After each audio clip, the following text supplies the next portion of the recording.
This is the true story of an old man named Jerry Selby, a brilliant mathematician whose talent went unnoticed for most of his life. After retiring, Jerry discovers a mathematical loophole in the lottery, one that allows him to win money almost every time he plays. The story begins with Jerry, a quiet and humble man who has spent decades working at a company that makes cornflakes. Despite his simple job, he has an extraordinary mind, the kind that can solve complex equations in seconds. Eventually, the day of his retirement arrives. That evening, his son and daughter surprise him with a thoughtful gift, a small boat, so he can spend his free time fishing and relaxing. But soon after, Jerry starts to feel restless. He's a man who has always loved working, thinking, and keeping his mind sharp. Now, with nothing to challenge him, life begins to feel empty. One day, Jerry visits his accountant to talk about what he should do with his savings. The accountant advises him, "Keeping your money in the bank only gives you a 2% return. You should invest in the stock market. The returns are much better." Jerry instantly runs the numbers in his head and replies, "No, that's too risky. The probability of losing money is high. I can't put my retirement savings at that kind of risk." A few days later, Jerry stops by a local convenience store for a cup of coffee. That same store also sells lottery tickets. While he's sitting there, he overhears the store owner talking to a young woman. The owner explains, "When nobody wins the jackpot, when no one matches all 6 numbers, the $2 million from that jackpot roll down. That means the prize money gets split among players who match 5, 4, or even 3 numbers." Jerry listens closely. That one phrase, "roll down," sticks in his mind. Later, he finds the official lottery rules and starts analyzing them with mathematical precision. After running several calculations, he realizes something incredible. There's a loophole. Under the right conditions, the expected winnings could actually be higher than the cost of the tickets. Excited, he rushes back to his accountant and says, "I want to use my savings to buy lottery tickets." The accountant is shocked. "Wait, you're the same guy who said the stock market was too risky, and now you want to gamble on the lottery?" Jerry smiles and explains his logic. The chance of matching 3 numbers out of 6 is 1 in 54. The chance of matching 4 numbers is 1 in 1,500. If I buy $2,000 worth of tickets when the jackpot rolls down, probability guarantees that I'll get at least 1 ticket with 4 matches. That's $1,000. And about 36 tickets with 3 matches, each worth $50. That's another $1,800. In total, I'll earn $2,800 from a $2,000 investment. That's an $800 profit. It's not luck, it's math. The accountant is skeptical, but Jerry is confident. So he invests $2,000 in lottery tickets. But when the draw results come in, he ends up losing $372. Disappointed, Jerry begins to doubt himself. A few days later, after double-checking his calculations, Jerry realizes his mistake. His sample size was too small. He simply hadn't bought enough tickets for the probabilities to work in his favor. So, the following month, he decides to go bigger.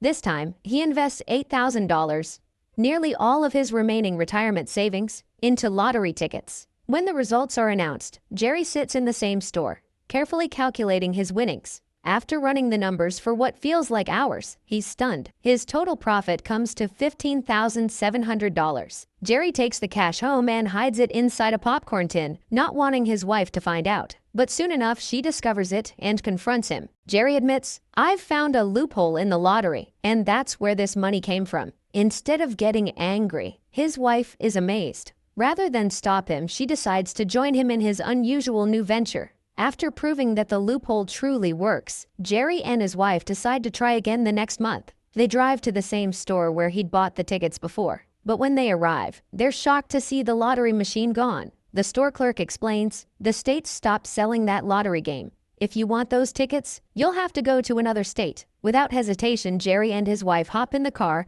and drive across the state line. After searching for a while, they finally find a small convenience store that still sells tickets for the windfall lottery. They meet the store owner and tell him, "We'd like to buy $16,000 worth of lottery tickets." The owner looks at them in disbelief. "That many tickets will take me at least 8 hours to print. I've got other customers too. If you really want them, you'll have to print them yourselves." So Jerry and his wife roll up their sleeves. For the next 8 hours, they sit beside the machine, printing thousands of tickets, one after another. That night, they check into a nearby motel, surrounded by stacks of tickets, and watch the lottery draw on TV. The next morning, they carefully check each ticket. After crunching the numbers, they realize they've made a $21,000 profit on their $16,000 investment. They're thrilled. Their system works flawlessly. As they drive back home, Jerry's wife turns to him and asks, "Do you think we're the only ones who found this loophole?" Jerry doesn't respond right away. He just smiles, lost in thought. At this point, the story shifts to Harvard University, where a bright but ambitious student named Tyler is working late in his dorm room. He's analyzing lottery patterns and has just discovered the exact same loophole Jerry found. Excited, he tells his friends, "We need to pool as much money as we can. There's a guaranteed way to win. A real mathematical edge. We could make more in 1 month than we'd earn in years of regular jobs." Meanwhile, back in Jerry's hometown one evening, Marge reminds him, "When we first moved here, you said you wanted to do something for the community, to help people grow and succeed. If buying more tickets increases our odds, why not let others invest with us too? That way, they can profit as well." Jerry thinks for a moment, then smiles. He loves the idea. The next day, he visits his accountant and says, "Let's form a corporation. People from town can invest their money and we'll share the profits based on how much each person contributes." Soon, Jerry establishes a small company. Many locals, friends, neighbors, and even his accountant decide to join in. They all trust him completely. With everyone's combined funds, Jerry now has tens of thousands of dollars to invest. When the next roll-down event is announced, Jerry and his wife drive back to that same store in the neighboring state. They tell the store owner, "We'd like $40,000 worth of lottery tickets this time." The owner shakes his head in disbelief. "That'll take all day and night to print. I can't keep my store open that long." Jerry smiles and replies, "Then why don't you join us as a partner?" He tells the owner about his corporation, GS Investment Strategy. "Invest with us," he says,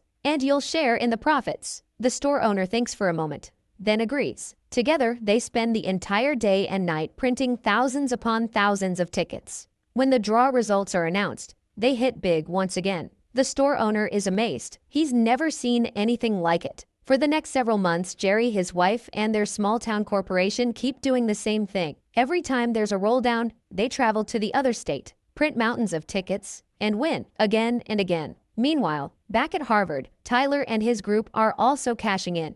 In their very first roll-down, they make a $50,000 profit. Since they come from wealthy families, they're able to invest even more money each time, multiplying their winnings dramatically. Then, one of Tyler's hacker friends uncovers something interesting. He says, "There's someone else out there doing the same thing, an old man in Michigan, and he's made way more money than us." Tyler narrows his eyes. "How do you know that?" The hacker smirks. "I hacked into the windfall lottery system. The data shows massive batches of tickets being sold from a single store, the same one, over and over again. That's how I know." Tyler realizes that printing that many tickets must take at least 2 or 3 days, which means whoever's behind it has to be there in person. So, he and his friend decide to drive out there and see who it is. When they arrive, Jerry and his wife just happen to be at the store, celebrating their wedding anniversary after another successful draw. Tyler walks straight up to them and says, "I know you know about the lottery loophole. I want you to invest with us. Together, we can control the entire game, and you'll still get your share of the profits." Jerry looks at him calmly and replies,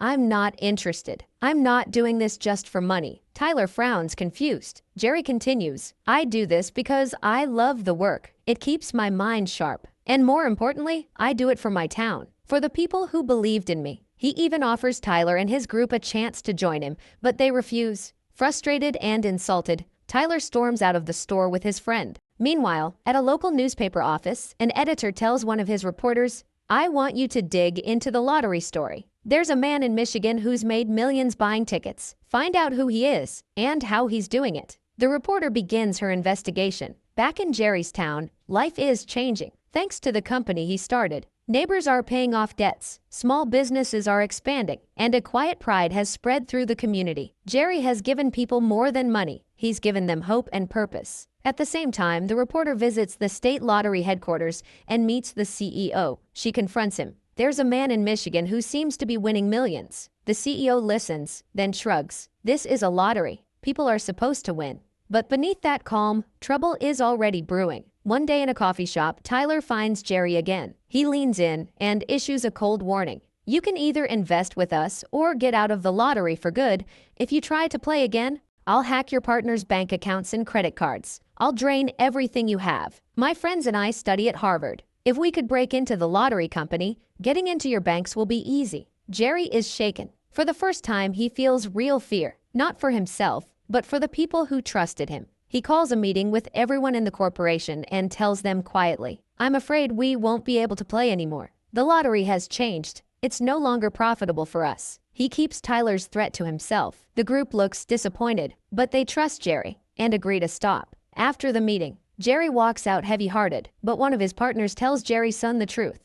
A Harvard student named Tyler had threatened his father. The son listens, angry and hurt. He seeks Jerry out and says, blunt and proud, "Dad, all your life people doubted you. They never believed in what you could do. But look at what you've done. You made this whole town believe in itself. Are you really going to back down because of one arrogant college kid?" Jerry stays quiet as his son continues. "You always said you don't work for money. You work because solving problems keeps you alive. Don't stop now." Those words light something inside Jerry again. He decides he won't walk away. Meanwhile, Tyler and his team assume Jerry has folded. They start printing tickets from different locations across the city, buying huge batches. But then Tyler's friend tells him Jerry is still active. He's buying lots of tickets too. Tyler grows furious. More tickets in the pool means smaller chances for everyone. They know the roll-down triggers when $2 million worth of tickets are sold. Using their hacked access to the lottery system, they can see exactly how many tickets are sold and when. Tyler hatches a plan. As soon as the lottery sells $1 million worth of tickets, we'll buy the remaining $1 million ourselves. We'll force the roll down early and keep the profits. But to pull it off, Tyler needs a massive bankroll. He approaches his father's wealthy friends with the scheme, lays out his investment plan, and secures the funding he needs. As soon as ticket sales hit $1 million, Tyler and his group buy up the remaining tickets, exactly as planned. When Jerry arrives to purchase his tickets, he is told, "Sorry, the roll down already happened. The quota's full." Jerry freezes. In that moment, he realizes what's happened. Tyler has used hacked lottery data to control the timing and shut him out. Determined to set things right, Jerry travels to Harvard University. He finds Tyler and his friends in their dorm room and looks at them calmly. "You think this is about money," he says. "It's not. I never played to get rich. I played because I love the work. It gave me purpose, and it gave my friends and neighbors a chance to build better lives." Then his voice hardens. "But you're supposed to be studying. Your parents sent you here to learn, to build a future. Instead, you're wasting your time thinking about lottery numbers and scanning thousands of tickets. What will you do when the system changes and this loophole disappears? What then?" The students fall silent, ashamed. Jerry turns to leave, but his words linger long after he's gone. From there, Jerry heads straight to the Windfall Lottery headquarters. He meets with the company director and says, "Some students from Harvard have hacked your website. They know exactly how many tickets have been sold, and they're using that information to trigger early roll-downs. That's unfair to everyone else." The director listens intently as Jerry adds, "If you release ticket sales data publicly every day, then everyone will have equal access to the information, and no one can cheat the system." The officials agree. From that day forward, the lottery company begins posting ticket sales data openly on their website. When Tyler finds out, he's furious. He knows Jerry is behind it. As the next roll-down approaches, Tyler calls his friends to join him, but no one comes. Jerry's words had changed them. His honesty had awakened something inside, a conscience they didn't know they had. They all decide to return to their studies, ready to build real futures instead of chasing loopholes. Meanwhile, the reporter who's been investigating Jerry finally finishes her story. While reviewing the lottery data, she notices two names that stand out: Jerry Selby from Michigan and Tyler from Harvard. Both had earned millions from the same mathematical flaw. She first travels to meet Jerry. When she meets him in person, she's surprised. He's not the greedy gambler she expected, but a kind, humble man who used his gift to help his community. In that moment, she understands the difference between the two men. Jerry used his knowledge to uplift others, while Tyler used it to exploit the system. The next day, the newspaper publishes her article on the front page, revealing the entire story: how both Jerry and Tyler had discovered a flaw in the Windfall Lottery and turned it into a goldmine. The story spreads like wildfire. The lottery company's executives finally realize that their system has major vulnerabilities, and they immediately announce a complete redesign of the game. Days later, when Jerry and his wife return to their usual store, the owner greets them with a heavy heart. "I'm sorry, Jerry," he says. "The company's canceled all our lottery licenses. We can't sell tickets anymore. The lottery has revoked the licenses of every store where Jerry and Tyler once played. At the same time, over at Harvard, Tyler's father storms into his son's dorm room,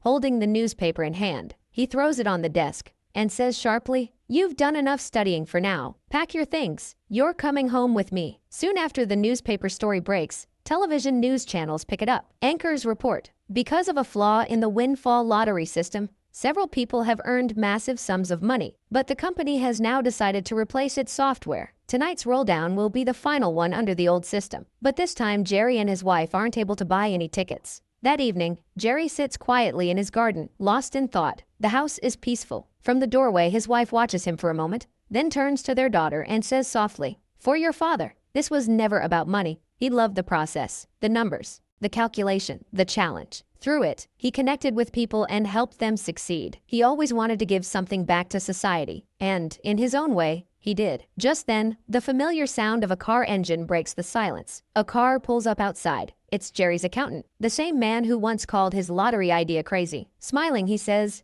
"Everyone's waiting for you." Jerry follows him with his wife, and to his surprise, there's a crowd gathered. It's a celebration, a surprise party organized entirely in his honor. His son steps forward, grinning.